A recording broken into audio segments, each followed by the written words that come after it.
Folks, we're back. And Striker's down there eating grass. Here's the river right here. And I rode right down that road. I made a big loop and riding all over crazy day. I'm actually 5 miles farther than I wanted to be. I'm actually 5 miles farther than what I started out today from the town I wanted to get to. And there's my tent. And this is a very super nice lady that stopped, and her name is Linda. And she's going to tell you a little bit about the area that I'm at right now and about the town and some history.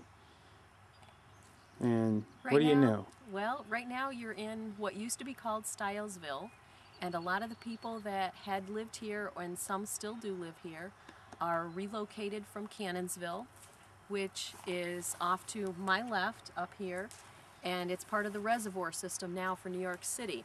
It serves a lot of water, and behind your host here is part of the Delaware River. This West Branch will flow into the Delaware River. This area kind of holds a lot of history to me, as my great-grandfather owned a lot of this land. And that my house is actually next door to where my grandparents lived, and I more or less grew up in this area. They were relocated when the Cannonsville Reservoir came in, and that house was built in 1960. They were relocated when the dam was in session, and this house right here, right? Yes, the white one right there. It hasn't changed much over the years, except the trees have gotten a lot taller. Those trees were pretty much 6 foot when I was a little girl. And that's about 4 years ago. Those trees have gotten quite a bit bigger. Those trees are huge right now. They still go up above that, folks. Yeah, this is a beautiful maple tree here. But this is a wonderful area, a wonderful piece of land. Like I said, my great-grandfather owned it, and he divided a lot of this off. And his one daughter lives in the house, which is my grandparents'. Next to that house would have been her sister's house.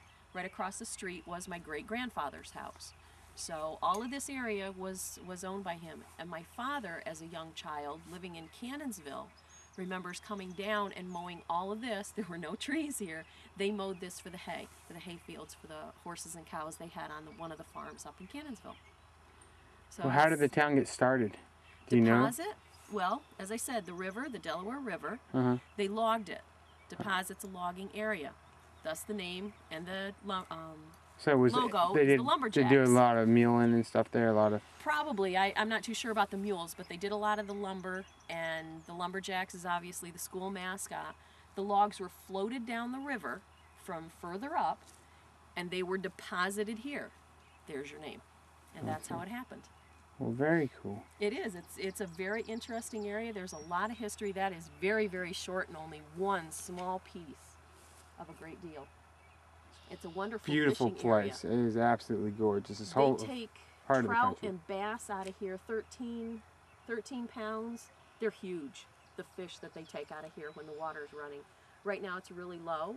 The city's backing it up. They have not let the water out, where it is kind of a frustration. It's a little bit of a problem for us.